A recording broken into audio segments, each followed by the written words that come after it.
Olá, é um prazer imenso estar no fórum sobre um tema extremamente importante, aqui com o Instituto Milênio.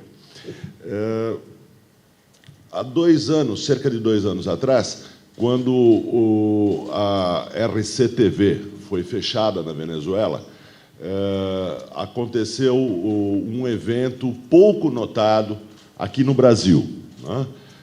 2 partidos políticos brasileiros soltaram notas oficiais das suas direções, aplaudindo e apoiando o fechamento da RCTV.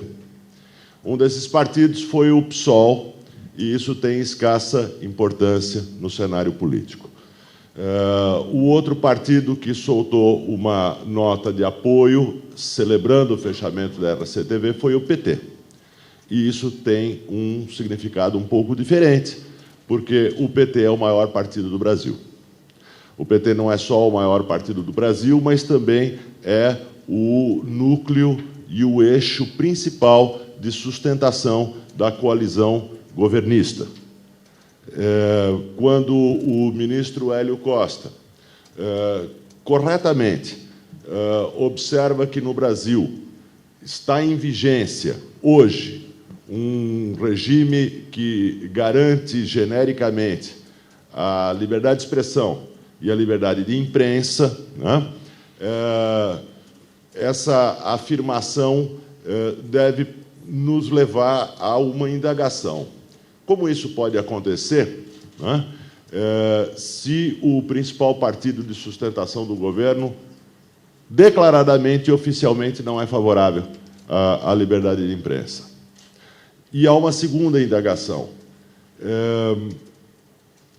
No momento em que, possivelmente, esse partido tenha uma influência maior sobre o governo, né, porque, por várias razões políticas e sociológicas complexas, esse partido tem uma influência relativamente pequena sobre os rumos principais do governo, mas, como esse é o maior partido do país, é de se imaginar que ele possa ter, no futuro próximo, uma influência maior sobre os rumos do governo.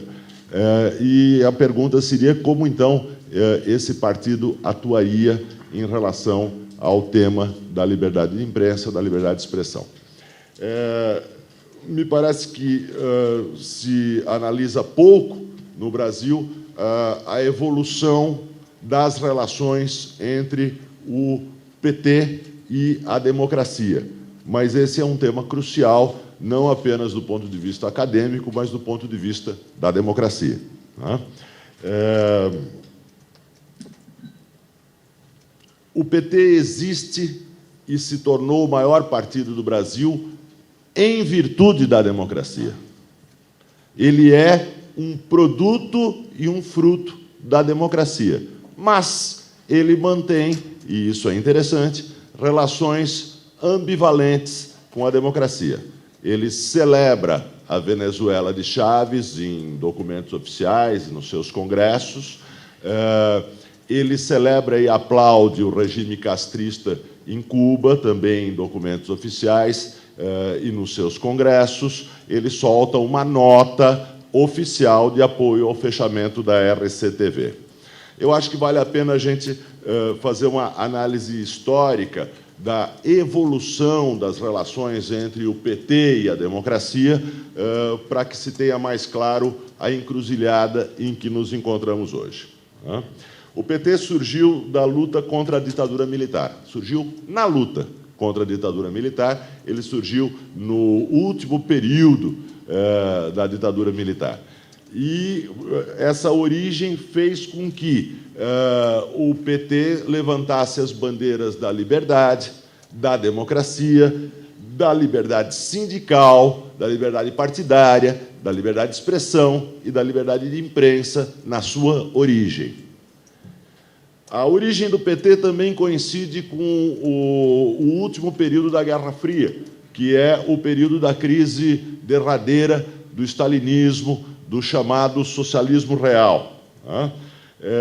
E ele manteve relações ambivalentes com o socialismo real que afundava no mundo. O presidente Lula, que na época era um sindicalista, prestou um apoio não muito entusiasmado, mas prestou apoio ao Sindicato Solidariedade na Polônia, no período crucial de 80 e 81, quando começa, de fato, a derrocada do regime stalinista polonês.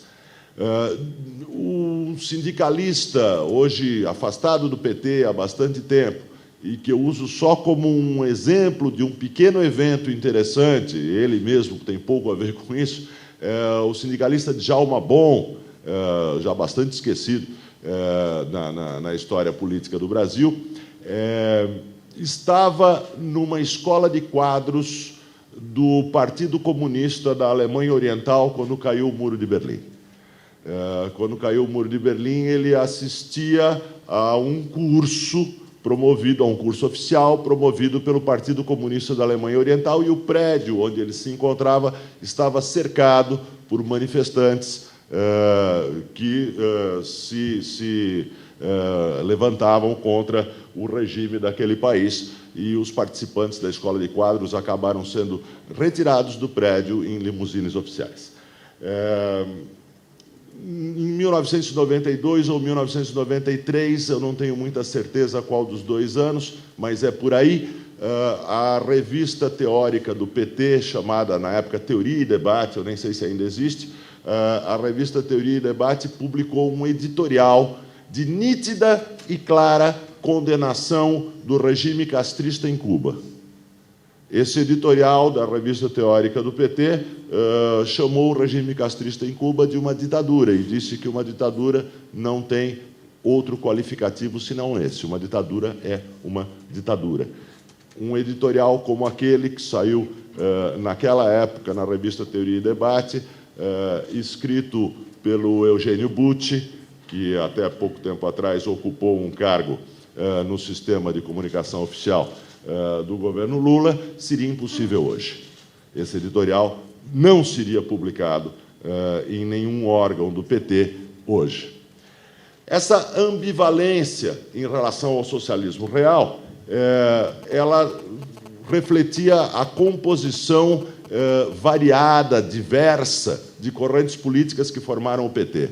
O PT se origina por uma aliança entre três correntes mais importantes. A corrente dos sindicalistas, que não tem grande interesse no tema da liberdade de expressão, no tema da liberdade de imprensa, mas que também não tem nenhuma oposição especial a isso.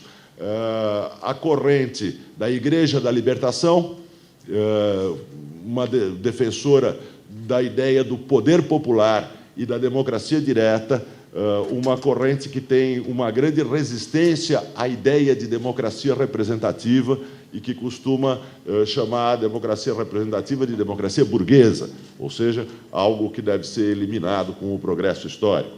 E, finalmente, a corrente de diversos grupos de origem castrista, que sempre defenderam o chamado socialismo real, especialmente na sua face caribenha, na sua face cubana, e que, portanto, são atavicamente incompatíveis com a ideia de democracia.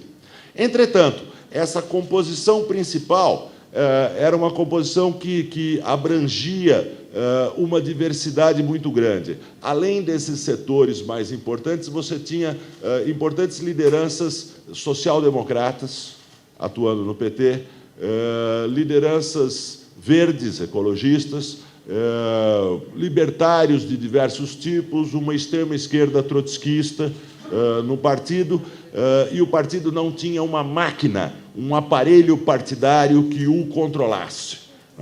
E essa forma fluida, essa configuração política fluida do PT e a ausência de um aparelho de controle fazia com que se desse essa diversidade, essa ambivalência de posições em relação a temas cruciais da democracia.